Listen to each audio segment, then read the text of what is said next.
Aujourd'hui, 4e épisode de notre série consacrée à la laïcité en France, 110 ans de réflexion, et on arrive à cette nouvelle laïcité, entre guillemets, celle des années 2000. Ah bah je n'invente rien, l'expression n'est pas de moi, à vrai dire.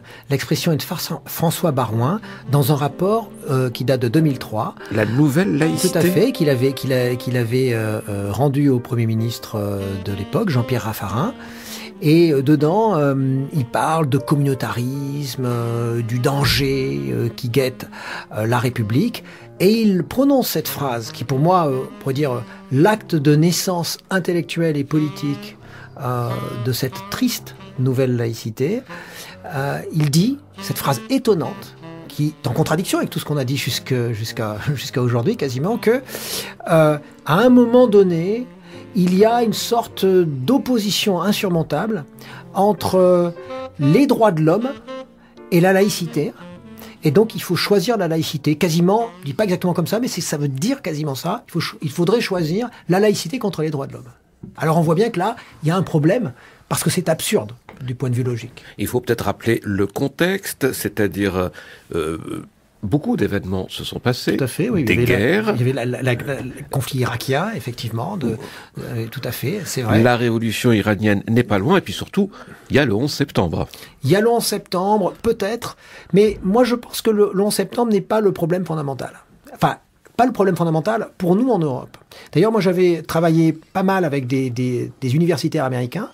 Je même publié un article dans la Harvard International Review sur cette question, où je répondais à cette question qui m'a été posée par des Américains. Pourquoi est-ce que les deux tours sont tombés à New York, donc aux États-Unis, et pourquoi c'est en Europe où il y a cette angoisse générale de l'islamisation, l'idée qu'il y aurait une intention secrète et qui serait partagée par l'ensemble des musulmans comme un seul bloc d'envahir à la fois physiquement, en se reproduisant plus, et moralement et symboliquement, en imposant leur culture, d'envahir l'Europe, de ces deux manières-là. Qu'est-ce qui a bien pu se passer pour qu'on en arrive à avoir cette projection-là, et donc une sorte de sentiment d'encerclement. Parce que ce qui se passe, quand on dit nouvelle laïcité, et qu'on analyse ce qui va se passer ensuite, la loi de 2004 sur l'interdiction du foulard en réalité, même si on parle de signes ostensibles, etc. Et puis la loi de 2010 sur l'interdiction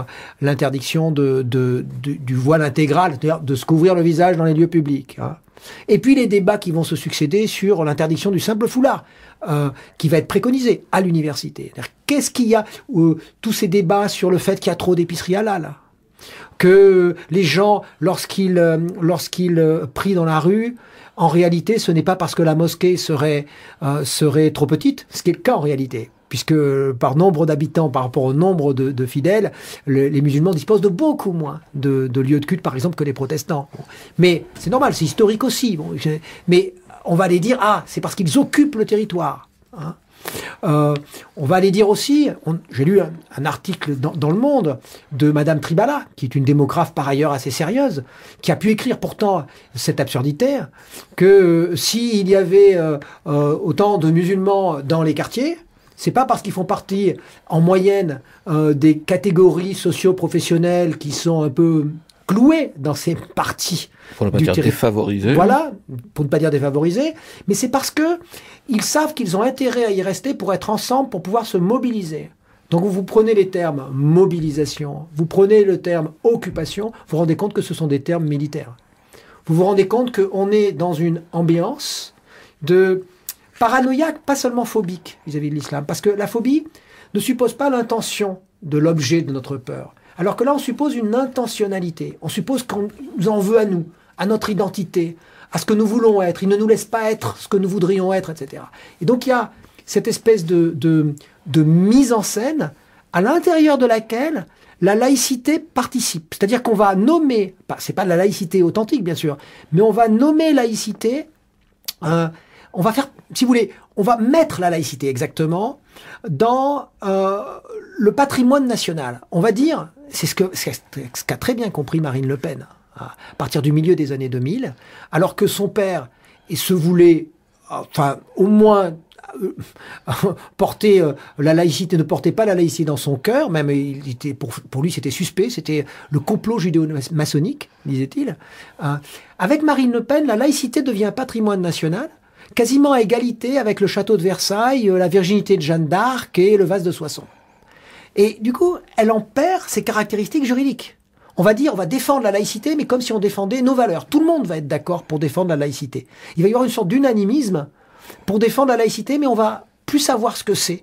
La laïcité. Alors, cette confusion, cette panique peut s'expliquer. Je veux dire que ça arrive dans une France qui a avancé dans ses revendications, dans ses révolutions d'émancipation. Mai 68 est passé par là. Le statut de la femme est enfin valorisé, même s'il reste encore du travail à faire. Et puis arrive cette histoire de deux jeunes adolescentes, les adolescentes Lévy, c'est-à-dire qui ne sont même pas originaires de pays musulmans, qui vont se convertir à l'islam, alors que leurs parents, même si on peut penser qu'ils étaient juifs, ils l'étaient même pas du tout, ils étaient vraiment pas du tout croyants, alors que leurs parents n'étaient pas du tout dans ce système. On voit ça comme un phénomène nouveau, avec tous les échos qu'il y a du monde musulman en guerre et en chaos. Donc on peut comprendre cette panique, Raphaël Liolier. Ah, mais moi je ne suis pas, souvent on m'a accusé de ça, de dire je ne comprends pas le phénomène. Je comprends très bien le phénomène et je pense qu'on peut parfaitement le comprendre, bien sûr, et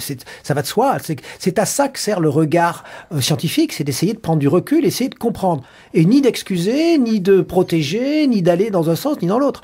Moi, ce que je constate, c'est qu'effectivement, on peut dire que même à partir de 1979, qui est la révolution islamique d'Iran, une certaine image de l'islam qui contraste avec cette espèce d'image qui avait permis une sorte de condescendance des Occidentaux, même une forme d'orientalisme, de trouver joli les tapis persans, les musulmans. Là, d'un seul coup, c'est une image d'agression, d'agressivité, avec des femmes hurlantes dans les rues, avec une très très grande violence. Et donc là, ça entre dans le téléviseur, au moment du repas. Donc on a cette image qui entre. Puis il faut dire qu'après, dans les années 80, on va avoir les premiers attentats terroristes. Avant, il n'y avait pas d'attentats terroristes. C'est pas une tradition musulmane, c'est pas une tradition islamique, les attentats suicides et toutes ces choses-là. Ça n'existait pas. Donc on va avoir ça. Et qui vont prendre la place des groupes, les groupes terroristes musulmans, vont prendre la place des groupes terroristes d'extrême gauche qui ont été démantelés à la même période. Il y a presque une prise de relais directe, comme la bande Abadère ou d'autres groupes. Et à ce moment-là, d'ailleurs, ils visent tout le temps des symboles du capitalisme, du symbole de l'individualisme, de la société de consommation, etc. Exactement ce que visaient ces groupes d'extrême gauche jusqu'aux 2 tours du 11 septembre. C'est-à-dire que c'est très rarement des symboles religieux, contrairement à ce qu'on dit, lorsqu'on veut faire croire que c'est une question de guerre de civilisation. Et lorsque ce sont des symboles religieux, c'est en général directement lié à un conflit. C'est-à-dire à un conflit en cours, Israël-Palestine ou des choses comme ça. Voilà. Donc on a ça, et là bien sûr je peux comprendre. Et puis on a effectivement la sortie des 30 Glorieuses, une crise économique qui devient extrêmement forte et qui touche pour la première fois, un chômage qui touche pour la première fois les classes éduquées, des gens qui sont éduqués, qui ont une formation importante, etc. Et en plus, dans les années 2000, on a un phénomène qui s'ajoute à ça, c'est le fait que l'Europe perd sa prééminence symbolique. C'est-à-dire elle n'est plus le premier conseiller des États-Unis. Les Européens ne sont plus les premiers conseillers des États-Unis. Ne représentent plus. Les Européens prennent conscience qu'il y a des puissances montantes comme la Chine, comme l'Inde ou même comme le Brésil qui pèsent plus aux yeux de la première puissance mondiale. Et donc le conflit de 2003, vous avez raison, il est extrêmement important parce que il révèle quelque chose. Pour la première fois, les États-Unis vont attaquer en disant en gros aux Européens, sans vraiment se concerter avec eux, en leur disant en gros, si vous voulez venir, vous venez. Certains peuvent venir, certains ne peuvent ne pas venir. Mais si vous ne venez pas, de toute façon, vous nous coûtez plus cher que ce que vous nous rapportez. Vous n'avez pas la logistique, vous n'êtes pas capable de faire ce qu'il y a à faire. Donc c'est seulement comme ça un luxe à la limite, si vous voulez. Et là, c'est à partir de là où il va y avoir plus dans le temps, mais il va y avoir des débats sur les identités nationales, l'obsession de l'exception française ici. En Hollande, on va parler de la tradition de tolérance de la Hollande, du progrès en Norvège. Parti du progrès, c'est le parti le plus islamophobe de Norvège. Même récemment, l'idée d'indépendance au Royaume-Uni, qui est chère au Royaume-Uni, qui est un peu l'équivalent de la laïcité chez nous, une valeur qui sonne bien, si vous voulez. Ça va être United Kingdom Independence Party, le plus. Vous voyez, et donc vous allez avoir une sorte d'unanimisme de la peur, d'unanimisme de l'angoisse contre un ennemi qu'on n'arrive pas bien à déterminer. Et comme il se trouve que dans l'inconscient collectif, il y a en même temps l'image du sarrasin qui est l'ennemi multiséculaire, qui serait l'ennemi multiséculaire de l'Europe judéo-chrétienne, l'image du musulman contre les femmes, contre la modernité. Donc à la fois les progressistes et les traditionalistes européens se retrouvent dans cette dénonciation de cet ennemi. Et bien sûr les événements, avec une forme d'intolérance musulmane très forte, qui doit être comprise aussi dans un certain nombre de pays musulmans ou au moins à majorité musulmane, avec une insécurité, le terrorisme international, et tout ça est le terrain favorable pour faire de la laïcité, moi, ce que j'ose appeler encore aujourd'hui, parce qu'il y a une certaine dérive dans ce sens-là, une forme d'hygiénisme culturel.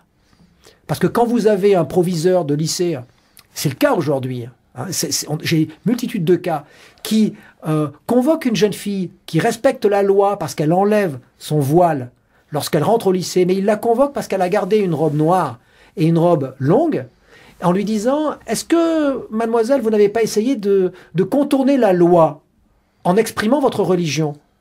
Mais ce qu'il oublie, ce proviseur, ce qu'il oublie, c'est qu'elle a le droit d'exprimer sa religion. Elle n'a pas le droit de mettre un voile depuis la loi.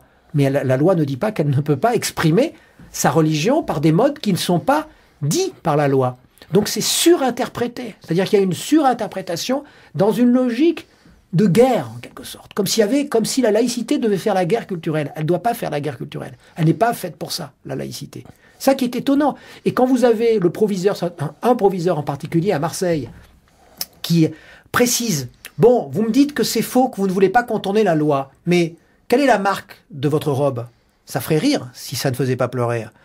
Quelle est la marque de votre robe? Si c'est écrit en arabe, bon, si c'est écrit en arabe, je peux pas vous croire. Forcément, c'est que vous avez un objectif qui est peu louable, un objectif de guerre finalement. Et par contre, si c'est écrit en français ou en anglais, que ça a été acheté à H&M ou dans un magasin de ce type, alors là, je veux bien vous croire. Texto. Ce que je vous dis, c'est un fait, si vous voulez. Quand on en arrive à ce type de procès d'intention, il faut comprendre que, du coup, il y a comme une sorte de mise en scène collective, et que dans cette mise en scène collective, il y a une sorte de peuple, une majorité de Français, entre guillemets de souche, qui se représentent comme agressés, parce que toute la journée on entend ça à la télévision, partout, etc. On a des gens qui jouent les héros en écrivant des essais pour défendre l'Occident, l'identité malheureuse, je ne sais quoi, le suicide français, ou tous ces termes-là qui disent quasiment à peu près la même chose. Mais il y a aussi, en même temps, une radicalité. Et en face, on a des musulmans qui, pour la plupart, ont peur de ce qui est en train de se passer, disent pas grand-chose, et on a des individus qui sont dérégulés, qui sont passés par l'alcool, qui sont passés par le rap le plus souvent, qui ont eu énormément de rêves, qui voulaient même devenir militaires. Je pense à Mohamed Merah. Et puis leurs rêves déchus, il se trouve qu'ils sont d'origine maghrébine, et d'un seul coup, ils se découvrent même aujourd'hui, c'est ça l'originalité du phénomène actuel, qui est induit par cette mise en scène macabre. Ils vont vouloir devenir djihadistes, presque sans passer, en sautant par-dessus la case islam, et en devenant musulmans parce qu'ils ont voulu être djihadistes. Alors que même dans début des années 80-90, c'est ce que j'ai écrit un certain nombre de tribunes sur le sujet, dans les années 80-90, même début des années 2000, même les terroristes type Al-Qaïda, ils étaient radicalisés à l'intérieur de leur éducation religieuse. Aujourd'hui, ce sont des gens sans éducation religieuse, qui se découvrent musulmans pour pouvoir être djihadistes. Ce qu'il ne faut pas confondre, c'est le djihadisme, la violence des individus, et un vrai désir de revenir à la foi, mais qui n'est pas spécifique aux musulmans. Chacun essaye de rechercher une sorte d'identité qui est une identité, un enracinement avec la foi. Mais est-ce que ça va avec la foi? Pour parler des Français musulmans, parce qu'on est aux premières générations de Français musulmans, rien à voir avec leurs parents, ou maintenant on peut dire même leurs grands-parents. Même deuxième génération. Oui, ouais. qui étaient là, mais qui se considéraient comme immigrés. Eux, ils sont nés ici. Est-ce que c'est pour montrer qu'ils sont présents dans cette société française et qu'ils ont une culture, ou est-ce que c'est vraiment global, c'est un désir d'en découdre avec les années 60 et de revenir aux religieux? Oui. Il y a deux phénomènes qui se croisent et qui sont mélangés, c'est ça le problème. C'est qu'il y a un phénomène de désir spirituel, et d'ailleurs, la majorité des jeunes femmes qui portent la burqa, c'est pas dans un esprit djihadiste du tout, c'est dans un esprit d'ascétisme exagéré, excentrique, comme on le trouve souvent dans le monde religieux, donc une forme de fondamentalisme, et de fondamentalisme finalement pacifique, qu'on peut trouver excentrique, comme quelqu'un qui deviendrait gothique, qui deviendrait autre chose, ou comme un moine, comme un bouddhiste occidental qui se mettrait à marcher pieds nus, à être végétarien, voire végétalien, si vous voulez. Et donc on a ce désir-là, ce désir de foi. Ce désir de foi, comme en même temps il y a le terrorisme, comme il y a un certain nombre de phénomènes, il y a Daesh, il y a un certain nombre de choses, on dit, ce sont des terroristes potentiels. Et à côté de ça, on a des terroristes potentiels qui en fait n'étaient pas dans ce renouveau spirituel. Ils n'étaient pas dans ce renouveau spirituel, mais ils vont vouloir devenir djihadistes au nom de leur humiliation, de leur frustration. On voit, ce sont des gens qui sont passés par la DAS, qui sont dans un rapport vraiment à la frustration, ce qui n'est pas le cas une certaine spiritualisation aujourd'hui de l'islam, parfois même fondamentaliste, ce qui n'est pas le cas. Et ils reviennent à l'islam, enfin ils se représentent comme musulmans à travers le djihadisme. Vous voyez ? Et ça, c'est extrêmement important de distinguer les deux phénomènes, parce qu'en confondant les deux, et en voulant viser, par exemple, les jeunes femmes qui portent le voile ou autres, eh bien, on finit par accentuer la frustration, créer de la frustration et créer du désir chez certains de ces individus de surjouer le rôle de l'ennemi, qui pour nous, quelque chose dont on a peur, mais eux, ça devient désirable parce qu'ils s'estiment lésés, frustrés, etc. Merci beaucoup, Raphaël Liogier. Demain, on continue notre série. Demain, dernier épisode, les défis de demain pour la laïcité en France. À demain.